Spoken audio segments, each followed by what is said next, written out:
Alo, Po, më thuaj. jam bullizuar shumë për pamjen, aq sa kisha në veri nga vetja. Djalin që e doja i bëra magji. Askujt s'do t'ja uroj fëmirin time. Kam qenë një vajzë e bullizuar dhe pa shoqe. Më quanin shumë taraqe dhe s'ma afronte njeri. Kam dashur disa herë të jap fund jetës dhe jeta ime u bë dhe më e pashpresë kur njoha djalin e zemrës. Sigurisht që as ai s'më përfillte, por erdhi një moment që ai shfrytëzoi dobësinë që kisha për të. U lidhëm, por ai kishte turp të tregonte për ne. E dëshpëruar, kërkova ndihmë tek një fallxhore. Ajo më tha se magjia e saj do më ndihmonte. 3 muaj pasi shkova tek ajo, u fejova me djalin. Por e keqja që bëra, mendoj se më ndoqi. Babai im u smur nga kanceri dhe vdiq në moshën 47 vjeçare. Mendoj, ndoshta Zoti më ndëshkoi. S'di sa e drejtë ishte zgjedhja që bëra për të pasur gjërat që doja, por pavarësisht të gjithave, s'jam e lumtur.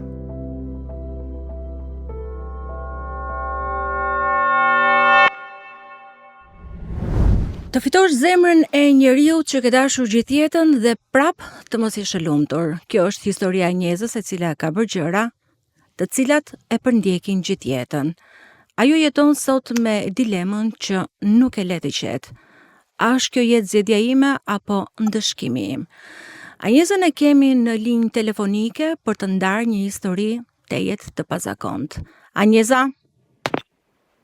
Përshëndetje Lona. Përshëndetje. Anjeza ti sot je 35 vjeç. Ke arritur gjërat që do në jetë. Çfarë të mundon? Pse nuk je akoma e lumtur? Ndoshta sepse këto gjëra që arritën në jetë ndoshta kishin nisjen e gabuar. Janë disa bara ndoshta që më ngarkojnë psikologjikisht dhe shpirtërisht, ndoshta nuk e arrit dot pjesën e lumturisë edhe pse i kam gjërat që nuk kisha dashur të kisha tashmë në jetë. E do burrin tënd ti sot? Apo ai vazhdon të mbetet ai fiksimi që kishe dikur për të? Në një farë mënyrë mendoj që është një miks ndjenjash. E dua, por mendoj që është ajo plotësimi që unë kisha kërkuar gjithmonë ta kisha në jetë dhe ndoshta tani që tashmë bën vite që e kam, ndoshta mendoj që nuk ishte ajo që doja në të vërtetë në jetë. Nuk ka një shpjegim të mirëfillt për të ta dhënë. Po ai si sillet me ty, mendon që ai të do, të respekton?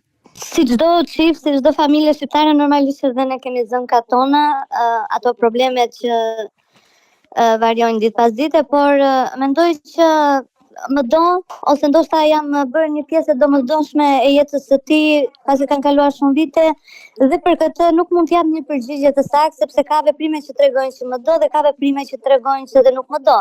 Ne do flasim edhe pak më vonë për martesën tënde dhe historinë se si ka vijuar më pas me kohën, por zanafilla e gjithë ngjarjeve të tua nis në kohën e adoleshencës tënde, kur ti ishe një vajzë e re me ëndra, me dëshira si gjithë të rinj të moshës, por në fakt, ndryshe nga të tjerët, ti nuk ishe një fëmijë, një adoleshente e pranuar. Pse ndodhte kjo gjë me ty? Me thënë të drejtën, në gjimnaz kam qenë e bullizuar nga të gjithë dhe pothuajse nuk kam pasur asnjë shoqe. Dhe mendoj që pamja ime ishte ajo që i largonte njerëzit nga unë. Dhe këtë pjesë e kam mbajtur shumë, nuk isha se me këtë flisja. Dhe atëherë ishte edhe koha e tillë, ndoshta në adoleshencën time para disa viteve, shumë viteve mendoj tani, ishin edhe prindrit që nuk na kushtonin rëndësi, e mendonin ato pjesën se ishte normale dhe nuk kishte ato pyetjet ose përkushtimin që të na pyesnin se çfarë mund të ndjeja unë ose se isha unë e pranuar në shoqëri apo jo. Mendoj që njëra nga arsyet ishte pamja ime. Që unë mendoj që nuk arria dot kriteret e bukurisë që mund t'i konsideroheshin të pranueshme në shoqëri. Po ti këtë gjë e ndjeje vetë apo të bënin të tjerët? Ta perceptoje kështu?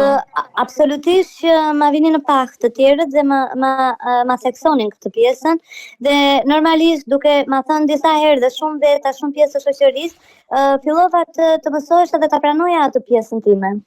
Çfarë të thoshin moshatarët e tu? Si të bullizonin? I mban mend? Pjesa ime jo korrekte e simetrisë të fytyrës ishte që të kisha bullizime të shumta në atë kohë. Pjesa je e shëmtuar, Ta thoshin, je e shëmtuar. Po. Pseudonimi im ishte Shëmtaraqe. ose njeriu i çuditshëm, mund ta themi, kishte shumë tipologji të tilla. Me thënë të drejtën që tani ndoshta në këtë moshë mua më vjen edhe për të qeshur sepse Anjeza, do po të na vlerë të gjithë. si përjetohet ti të gjitha këto fjalë që të vinin? Ç'a ndjehet ti Me për thënë të veten? drejtën, i kam përjetuar jashtëzakonisht shumë keq sepse ishte edhe mosha e tillë që përjetonim dhe i seksonim në mendjen tonë të gjitha ato fjalët. Edhe mund të them edhe një detaj që kam krijuar dhe ide në mendjen time për vetvrasje. Të ndodhe shpesh Nga kjo fjalët e gjë? tilla. Të ndodhe shpesh Anjeza? Dhe jo një herë, shumë herë. Ke pasur vetëm mendime apo ke shkuar drejt Mund të them tentativës? dhe që kam shkuar drejt tentativës në atë moshë dhe kur e mendoj tani mendoj që ka qenë gabim shumë i madh. Duke menduar dhe sa shumë e kam vuajtur. Në ato përpëlitjet e tua të brendshme, në ato mendimet e tua të errta, çfarë të bënte ti ishe kaq e pa shpresë? Doje t'i jepje edhe fund jetës? Sepse nuk kisha asnjë njeri plan, nuk kisha as një shoqe, absolutisht as një lloj mbështetje ku unë mund të shpresha ose sado të ngushëllohesha sadopak me faktin që kisha dikë që mund të më dëgjonte ose mund të më jepte pak kurajo. Kërkoje të kishe komunikim me shoqet? Kërkoje ti të afrohesha? Patjetër, vazhdimisht dhe mbaj mend që gjithmonë përpiqesha të krijoja shoqëri, vazhdimisht përpiqesha të krijoja kontakt ose të bëja diçka që mund të dilte edhe jashtë natyrës time për të krijuar sadopak shoqëri, duke parë në gjimnaz grupe shoqërore që rinin bashkë dhe unë isha gjithmonë ajo dele e zezë, Nuk të vetmuar pas një shoqë. Fatkeqësisht jo. Ç'a ndjeheti për veten në ato kohë? Tani, në këto moment që mendoj ndjej keqardhje, po në ato kohë mbaj mend që ndjeja në veri nga vetja ime, ndjeja, domethënë, aq shumë i kisha të dëgjuara sa edhe unë nuk e pranoja veten time. Unë dua të ndalemi pak te Jona sepse ky është një moment delikat që të përket ty, por ndoshta edhe shumë personave të tjerë të cilët janë gjendur në këtë situatë apo ndoshta edhe përballen me një situatë të tillë bullizimi. Jona është një situatë vërtet traumatike për një fëmijë që nuk di si ta menaxhojë që situata dhe rrethanet dhe bashkëshortarët e shtyn deri në mendime shumë të errta. Po, nëse në fëmijërinë marrim atë bazën e besimit ton tek prindrit, tek familja jonë, në adoleshencë ne priremi ta kërkojmë tek bashkëmoshatarët, të kuptojmë më shumë veten, të kuptojmë më shumë se si tjerët na perceptojnë, dhe nëse një perceptim i tillë fillon të jepet nga bashkëmoshatarët, pra ti je shëmtuar ose distanca sociale, mund të krijojë besime të frikshme brenda nesh, që mund të jetë dhe unë nuk meritoj të jetoj, siç edhe në këtë rast Anjeza e ka nisur ose e ka filluar ta bind veten me këtë deklaratë të brendshme. Nuk e di nëse për shembull ka marrë sadopak në fëmijëri një bazë besimi apo një bazë vlerësimi nga prindrit, sepse edhe kjo mund të jetë ndihmuese. Pra nëse ne përballemi në adoleshencë me këto kritika të jashtme, me këto gjykime, ndoshta mund të jetë një mbrojtje të paktën e nisur në fillim që mund të jepet nga familja, dhe për këtë dua ta pyes pak Anjezën, nëse në shtëpinë tënde Anjeza si ishte atmosfera, domethënë nëse atje jepej diçka që ti fillove të rrisje besimin brenda vetes apo edhe aty nuk ndiheshe mjaftuar mirë me veten. Familja ose shtëpia, prindrit, mami dhe babi kanë qenë gjithmonë mbështetës, edhe kur unë vija e mërzitur normalisht nëna e një fëmijën e vet, thoshe gjithmonë që pse je mërzitur, dhe thosha pse nuk më ka bërë të bukur si të gjithë shoqet. Dhe më thoshte ti je më e bukur në botë, dhe unë mendoj që mbështetja e prindërve ka qenë një nga arsyet që unë nuk arrita të përfundoja në ato mendime të errta që kisha për të dhënë fund jetës time. Pra, të kanë ndihmuar. Këtë doja të cilësoja, pra që mendoj që po. Sa rëndësishme është që ne ta marrim një bazë të mirë në familje, sepse mund të bëhet si ajo mbrojtëse, siç po thoja, të paktën mund të jetë shumë e hollë, mund të mos jetë e mjaftueshme, por sidoqoftë ndihmon që ti të përballesh me ato komentet negative. Sepse ti ka dhënë konfirmimin e kundërt nga atë çfarë merrte nga bota jashtë. Ti je më e bukur në botë, thoshta. Prandaj duhet të shkojmë edhe në retrospektiv kur ndodhin këto ngjarje bullizuese, sepse nëse në familje ne jemi ndjer të gjykuar dhe në shoqëri më pas sërish të gjykuar, mund të ndodhë që ne të realizojmë pastaj edhe aktin final, siç edhe ka ndodhur në raste që mund të kemi dëgjuar. Po, sepse ndjenja që ka përjetuar Anjeza për veten thotë shkova deri në neveri. Po. Dhe është ndoshta besoj përjetimi më i ulët për vetveten. Të Po. kinë të ndjesh neveri nga vetja. Po, është një nga emocionet në fakt më të rënda që ne mund të ndjejmë. Të përfshirë dhe turpin. Shumë psikologë e baraspeshojnë ndjenjën e turpit me atë tmerrin e vdekjes. Pra nëse ne ndjejmë turp për veten, krahasuar me atë që çfarë tjerë na thonë në shoqëri, mund të jenë aq të forta ndjenjat tona sa mund të barazojmë me këtë akt.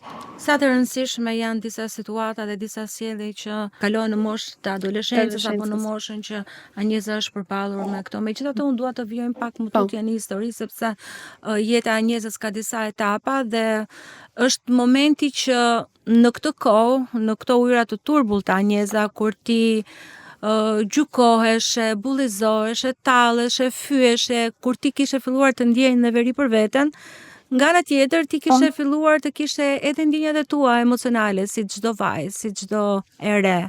Dhe të kishe edhe pëlqimet e moshës. Ndodhte që dikush apo ka ndodhur që ndonjë djalë kishte tërheqje për ty?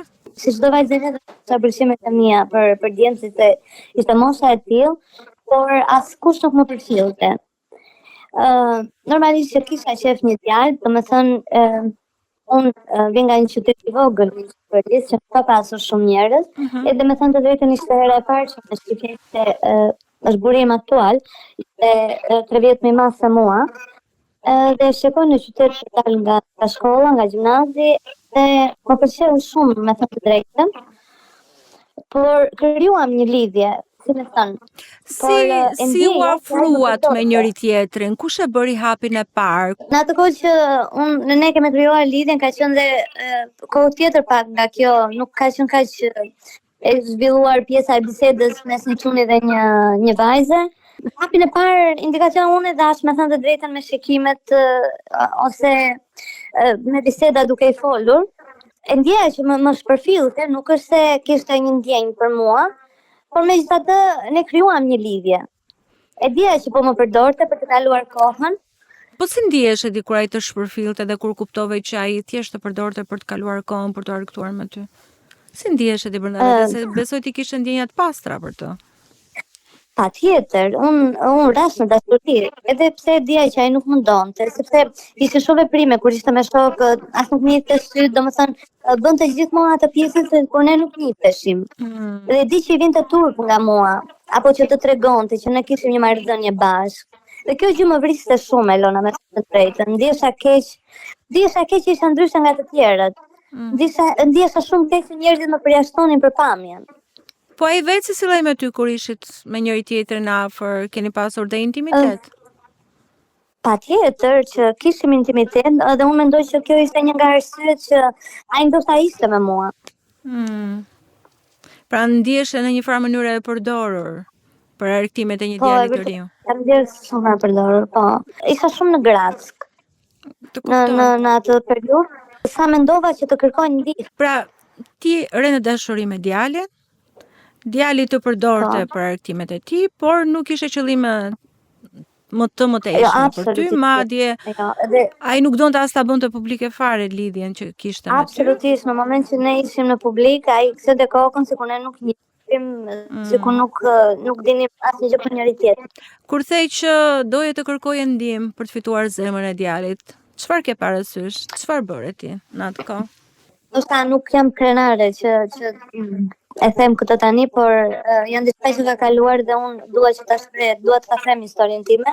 Kisha dëgjuar për fallxhorët në qytet, me thënë të drejtën, dhe kisha dëgjuar shumë edhe pjesë që shumë çifte kishe finalizuar lidhjen e tyre në martesë ose në një jetë gjatësi nga pjesa e fallxhorëve. Ndonjëherë isha edhe e besoja, edhe nuk e besoja këtë pjesën. Por isha aq shumë e pashpresë dhe aq shumë ndjesha në Grack se duhet ta provoja, duhet të bëja se s'bën diçka. Dhe shkove?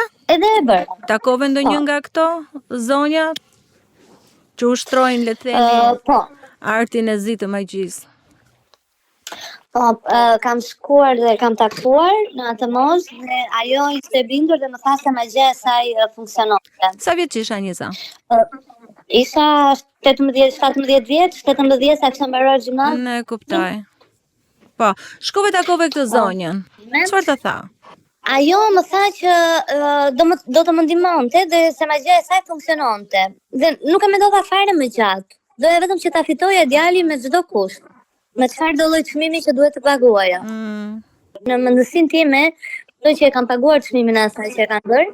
Për pak javë nga momenti që supozohet që u bë magjia në Konjza, e ndjeva që djali ndryshoi. Thua, vërtet ndryshoi?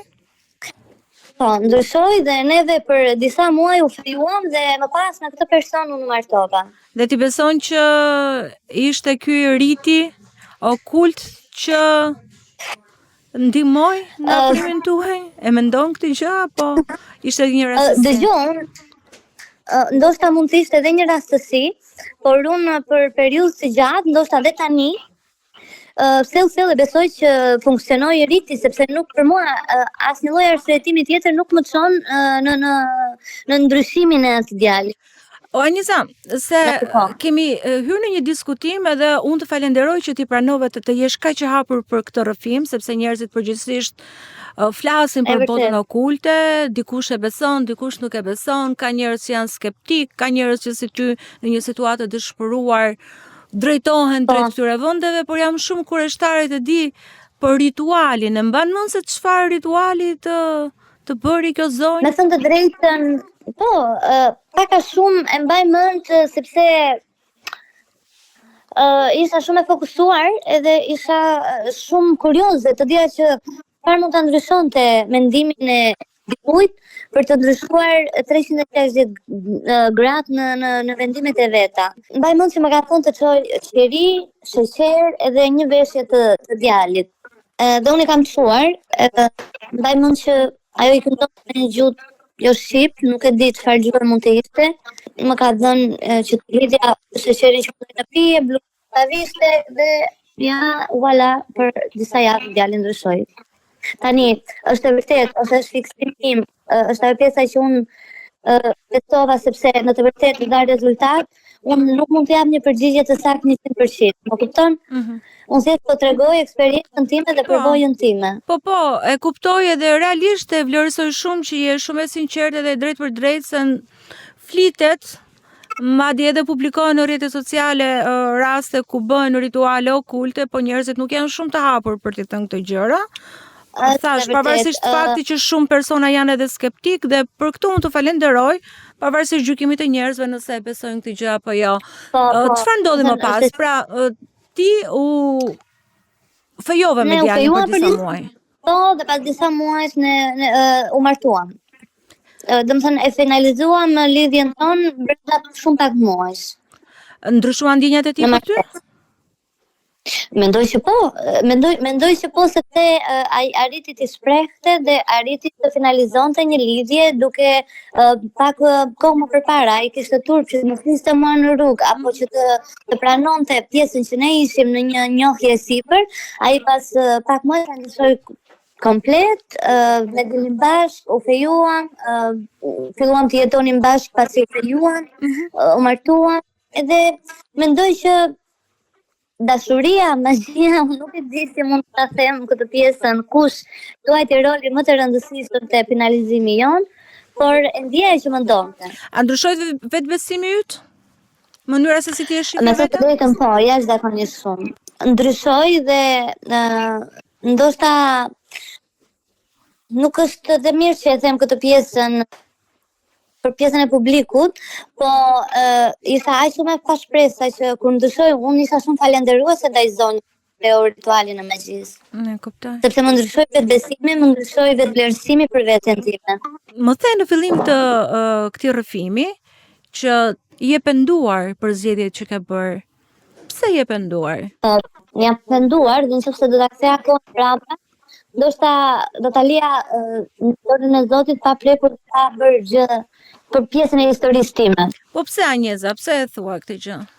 Nuk je lumtur sepse nëna pati u martova.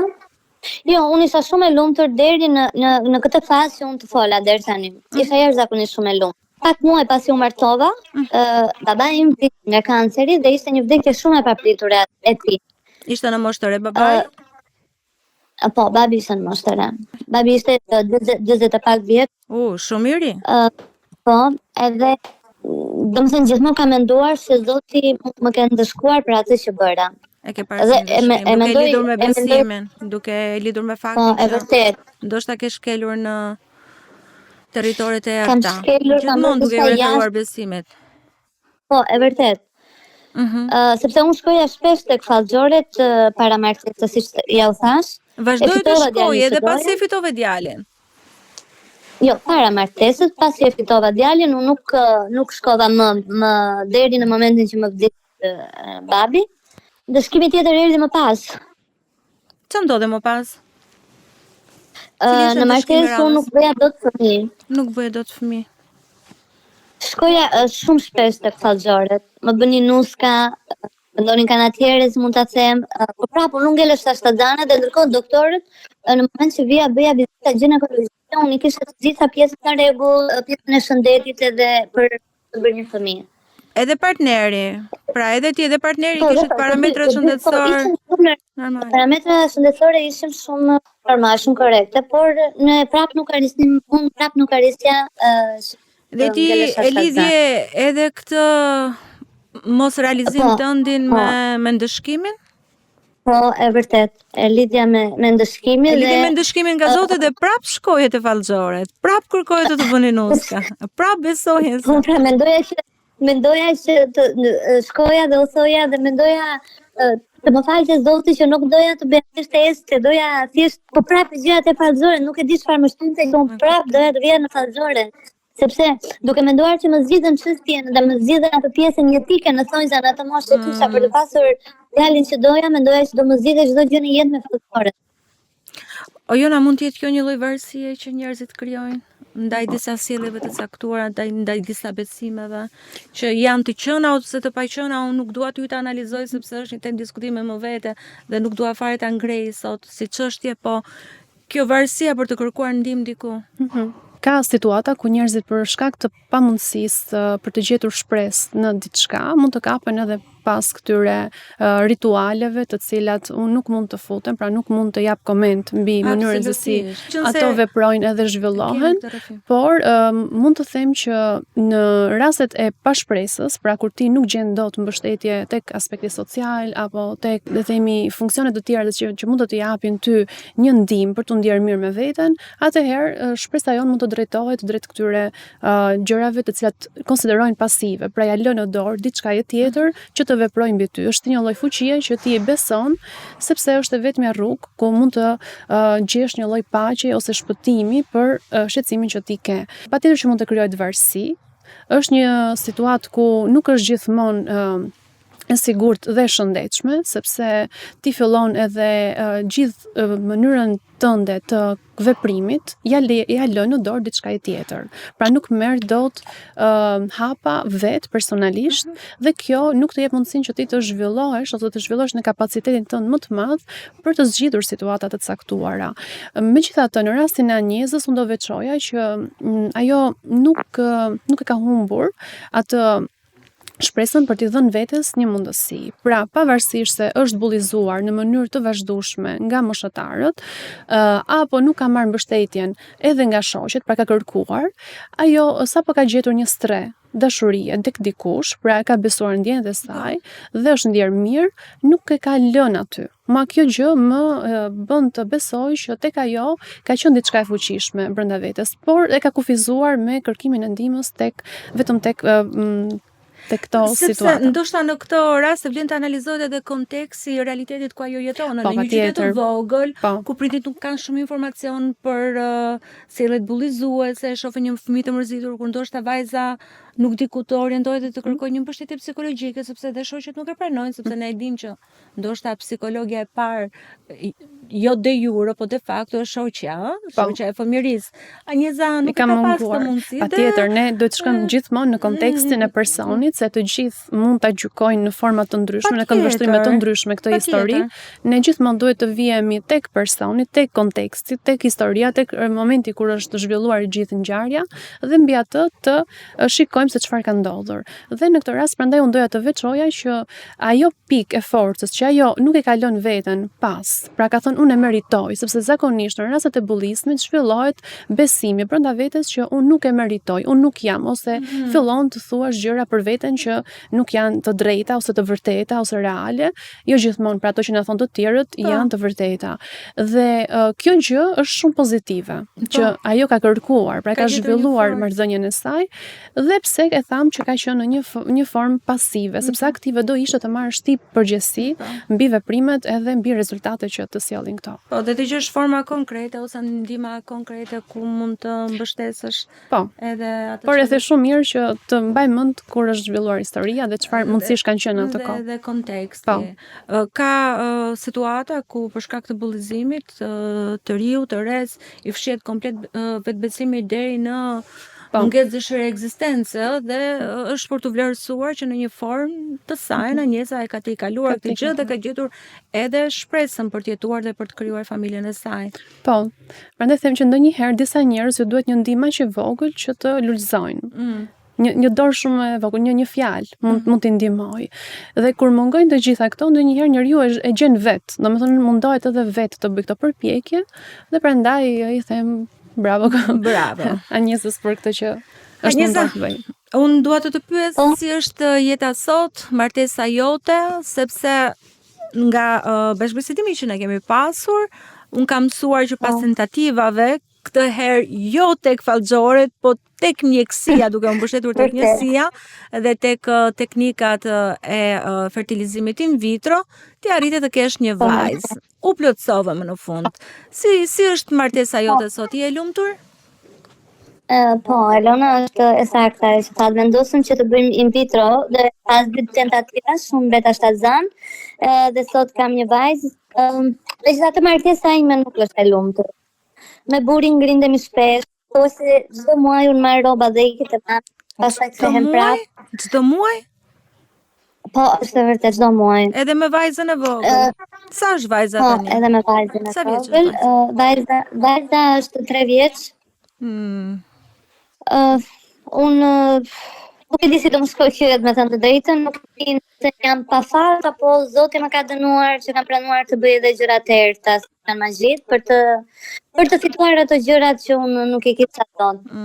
Kjo është në fakt një aspekt negativ kur ne mbështetemi në të tilla gjëra të cilat nuk e di me siguri nëse kemi vepruar dhe fillojmë gjykojmë veten, sikurse janë edhe besimet në rituale të caktuara apo në fe, në religione të caktuara si kulte, të cilat kur ti nuk merr atë rezultat që do, ose shikon disa situata që ndodhin, i lidh me nëse kam bërë mirë apo keq.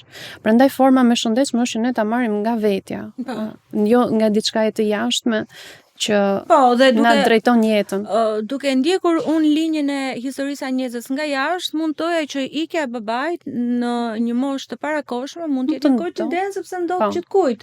Vështirësia për të pasur një fëmijë gjithashtu është një probabilitet duke ditur që sot edhe infertiliteti është rritur shumë tek çiftet. Dhe të gjitha këto mund të shikoja edhe se ndodhi të jetës, mirë po tek Anjeza, zgjidhja që ajo ka bërë më pas ka ndikuar tek pjesa që sot ajo fajson veten dhe gati e ndëshkon veten pra. Eksakt. Pra jemi në një tjetër pikë kritike të mënyrës se si ajo menaxhon emocionet. Pikërisht, pra ky është risku që ne marrim kur futemi në të tilla situata ku nuk i kemi të sigurt rezultatin që na vjen. Se ndoshta janë gjëra që nuk i njohin dhe nuk marrim një kuptim të plot. Ashtu siç ndodh në terapi që ne arrim të kuptojmë një histori dhe të marrim një kuptim të çdo lloj vendimi apo sjelljeje. Pikërisht. Prandaj ne mund të kemi besime të caktuara që nuk kanë ndoshta një bazë reale shkencore, ne dim shumë mirë, kemi shumë besimtar në botë që i besojnë gjërat, por kjo nuk do të thotë që ne të mos besojmë, thjesht duhet të ndajmë kur ky besim është plotësisht i varur, për ne varim vetëm plotësisht aty, dhe themi që e ka në dorë, domethënë kjo superfuqi që mua të më ndryshoj jetën, dhe kur kemi të bëjmë me një besim i cili afrohet edhe pak racionalitetit, edhe pak veprimeve dhe përgjegjësive që ti ke. Plus edhe zhvillimit të mendimit në një formë që është, po e thoj edhe ti, jo çdo situatë mund të vi për shkak të gjërave supernatyrore. Mund të vi shkak pasojë një veprimi që ne kemi bërë dikur, jo domosdoshmërisht. Koincidencë. Pra mund të vi dhe nga këto situata ku mund të ndodhin për shkak që edhe ti e përmendë, do thoja edhe elementin e fundit që Anjeza përmendi, pjesën e konflikteve. Pra jo largoj çdo muaj nga shtëpia. Po, doja edhe unë ta kapnim këtë element, sepse është një situatë Shumë problemet në marrëdhënie e një martese. Dhe që nuk mund të zgjidhet prapë me fallxor. Me fallxore jo, po ndoshta një mënyrë tjetër më konkrete. Po Anjeza po thoja? Më falni se ju ndërpreva, mendoj që duke paguar në thonjza të gjithë këto pasojat e asaj që unë kam bërë dhe që më rëndojnë psikologjikisht dhe shpirtërisht, dhe duke menduar të gjithë këto që vinë nga ajo që unë kam bërë, mendoj që tash duhet të heq dorën nga fallxoret dhe mendoj që duhet të vijë jeta si të jetë më e mira për të gjithë, duhet të mendohem në mënyrë natyrale dhe besimin në Zot që gjërat rregullohen. Po edhe ndoshta të gjesh mënyra më konkrete dhe më praktike për funksionimin e martesës të tipit, unë nuk e di nëse ti e bën me bashkëshortin tënd, të ulesh, të flisni për të kuptuar dhe për të ndarë se çfarë shqetëson njërin dhe çfarë e pengon tjetrin të funksionojë në një martesë, dhe ndoshta këtu do të kërkoja edhe një mendim të Jonës për të evituar Jona të gjitha këto kriza që kanë, të marrësh rrobat një herë në muaj me një fëmijë të vogël dhe të shkosh te prindrit, është një situatë që do vetëm që dëmton martesën, po mund të shkojë deri në shkatërrimin e saj. Po, nëse përsëriten, pra këto veprime të ikës në shtëpia përsëriten në vazhdimsi, tregon që ajo gjëja që i ka bërë një herë të ikën, përsëritet sërish, ose mund të jetë një tjetër konflikt, por që ka të njëjtën mënyrë menaxhimi. Mund të kenë të dy përgjegjësi në zhvillimin e këtij konflikti që nuk po zgjidhet. Por duhet kuptuar se çfarë është ajo që e shkakton. Është mungesa përgjegjësisë, është mungesa e dashurisë, ndoshta bien dhe ndjenjat me kalimin e kohës, ka ndonjë çështje tjetër që po rrotullohet në marrëdhënien e tyre që s'po merr drejtim. Pra duhet të shkojmë tek shkaqet dhe sa përgjegjësi merr secili për të zgjidhur këto më pas. Prandaj duhet ta pyesim edhe Anjesën për të na dhënë më shumë kontekst. Po, Anjeza, mund të na tregosh konkretisht se cilat janë ato situata apo shkaqe që e çojnë marrëdhënien tuaj në këto zënka të shpeshta? Mendoj sipas logjikës time, është mungesa e komunikimit. Se mund të thonë që mungesa e dashurisë, por jo nga të dyja palët. Unë me pjesën e mendjes time mendoj që time është e rënjusur thella ajo pjesa që ai më do i detyruar në thonjza nga ajo pjesë që unë i kam bërë. Edhe këtu kjo mendoj që rrjedh çdo gjë, sepse unë si Anjeza nuk kam kuptimin që të ulem të komunikoj dhe të pyes, sepse kam frikë nga përgjigjja që do të marr nga ai. Dhe mendoj që mungesa e komunikimit ka të bëjë shumë në këtë vazhdimsinë nga mënyra se si ai mund të përgjigjet ose si mund të reagojë ndaj pretendimeve. Pse ndodh kjo? Duke marrë parasysh se çfarë kam bërë unë. Pa ai nuk e di se çfarë ke bërë ti apo jo? Ai nuk e di. Absolutisht jo. Absolutisht. Anjeza, po kuptoj që ti ke një brerje shumë të fortë të fajit për atë moment që morë vendimin për të shkuar dhe për të kërkuar ndihmë tek këto vende. Dhe vazhdimisht po fajson veten mos është fajim për edhe qoftë jo vetëm për konfliktet në marrëdhënie, po më sa kuptoj edhe për vdekjen e babait apo faktin që s'mundet të lindje fëmijë në mënyrë natyrale. Kjo është një çështje që duhet zgjidhur, mendoj, sepse faji mund të delë më pas edhe në forma të acarimeve. Pra ti e ke brenda vetes, ai tjetri nuk e di sepse ti ke këto ndjenjë faji dhe ndoshta reflekton për një mënyrë të pavetdijshme dhe kjo duhet kuptuar dhe zgjidhur me veten. Pra ti duhet kuptosh thellë që në atë moment kur morë vendimin për të shkuar dhe për të kërkuar ndihmë në atë vend, nuk është se ti e kishe të ditur në mënyrë racionale se si do shkonte situata. Ti e kërkove ndihmën në atë formë sepse ishte ndoshta një nga të vetmet mundësi ku mund të gjeje se do është një shpëtim. Dhe të shkosh gjithmonë ta kujtosh atë moment sepse ti ike dhe bëre në atë kohë. Mos e shiko me sytë e sotshëm, sepse sot do ta gjykosh edhe veten. Sikurse mund të gjykojnë edhe shumë njerëz për atë vendim. Nuk është problem kjo, nuk është kjo çështja. Ti thjesht duhet të lidhesh me veten tënde që në atë kohë pate këtë mundësi. Zgjedhje e mendove ashtu, e logjikove në atë formë dhe sot nuk je më ai person që do merrte atë vendim. Sot përpiqu të shikosh çfarë po ndodh në jetën tënde dhe të marrësh përgjegjësi për gjërat që mundesh të bësh. Nga ana tjetër pa harruar dhe partnerin tënd, se çfarë ai mund të bëj. Nëse mendon, pra kur ulesh ftohtë, pa emocion, të dy, ndoshta edhe nga ana tjetër, se çfarë mund të bëj dhe ai, jo vetëm ti. Patjetër që jam gati të luftoj, mendin që isha gati të bëja tatuja deri këtu, nuk mendoj që duhet i jep një ushtar që ta lënë mes luftën. No. Pra del në vërteton atë që po thonim në fillim Anjes që ti e ke një dritë brenda vetes, prandaj mos ia lër gjërave pasive këtë dritë, por zhvilloje më shumë vetë, sepse ke mundësinë ta zhvillosh. Prap ke një shpresë për ta rregulluar gjën, ose jep të drejtë vetes që i thua e meritoj. Unë e meritoj një gjë që mund të jetë edhe ndoshta përmirësimi i marrëdhënies që aktualisht nuk është. Më pëlqen kjo që të tha Jona dhe thënë nga një terapiste ka vërtet pesh, përderisa Jona shikon që ti ke një dritë, do të thotë që ti e ke potencialin për të ndryshuar jetën tënde me veprimet e tua.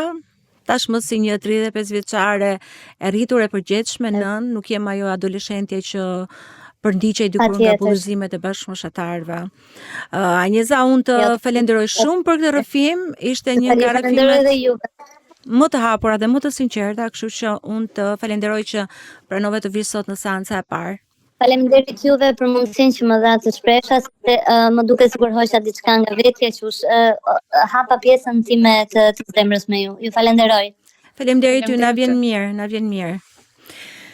Faleminderit dhe një rrëfim sot disi pazakont me disa nuanca të jetës që jo shpesh besoj aty si terapiste të ndodh ti hasësh. Më ndodh sidomos ka raste për shembull të njerëzve që shkojnë tek këto vende për t'i dhënë drejtim gjendjeve emocionale që shumë mirë trajtohen me terapi.